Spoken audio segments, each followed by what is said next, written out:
Planes are battling coronavirus. All those passengers face an additional 2-week quarantine amid growing fears about the virus spreading across the globe. So far, there have been more than 71,000 cases and 1,700 deaths.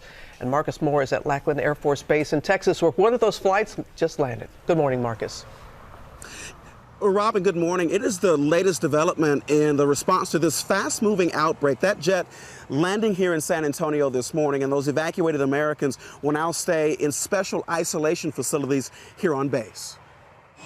300 passengers from the Diamond Princess cruise ship back on U.S. soil this morning, arriving at military Air Force bases in both California and Texas overnight, including 14 passengers who have tested positive for the coronavirus. Those passengers confined to a specialized, isolated containment area on the aircraft. Mark Jorgensen was on that flight. His wife Jerry has the coronavirus and is still in Japan. This is what it looked like when passengers first boarded. Flight crew members in full hazmat suits giving a pre-flight safety announcement. Meanwhile, passengers who stayed on the Diamond Princess are now slated to face another 2 weeks of quarantine. American Matthew Smith says that's fine with him. We were confident in the quarantine that the Japanese officials have established and are following through on. We were upset that the U.S. plans involve breaking this quarantine. At least 454 cases of coronavirus have been diagnosed on board, the largest confined cluster outside mainland China. This as fears mount over a new coronavirus on another cruise ship in Cambodia. Bye-bye, take care.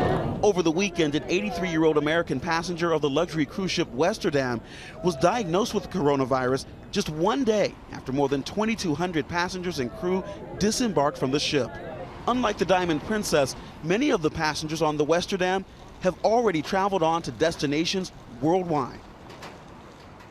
And for the Americans who have arrived back here in the U.S., by the time they are done with their isolation, they will have been in quarantine for about a month. This as health officials try to prevent a global pandemic. Robin. Okay, Marcus, we're going to bring in ABC News Chief Medical Correspondent Dr. Jennifer Ashton. Let's start with the cruise ship in Cambodia. That one passenger getting off testing positive for the coronavirus. Yeah, you know, Robin, I think it's important here not to get bogged down in one number one when we're talking about millions and millions of people and cases and risk here. This might be the tip of the iceberg phenomenon. We really need to know how many people are exposed, how many people are infected, and how many people are sick. And if the number sick, in this case, one, remember, tip of the iceberg. So again, this is just an evolving situation. And can you just put it in perspective for us here? Because, you know, people wake up to this headline every morning and there's concern. Yeah, well, and in particular, we're seeing something play out here that doesn't make sense to a lot of lay people.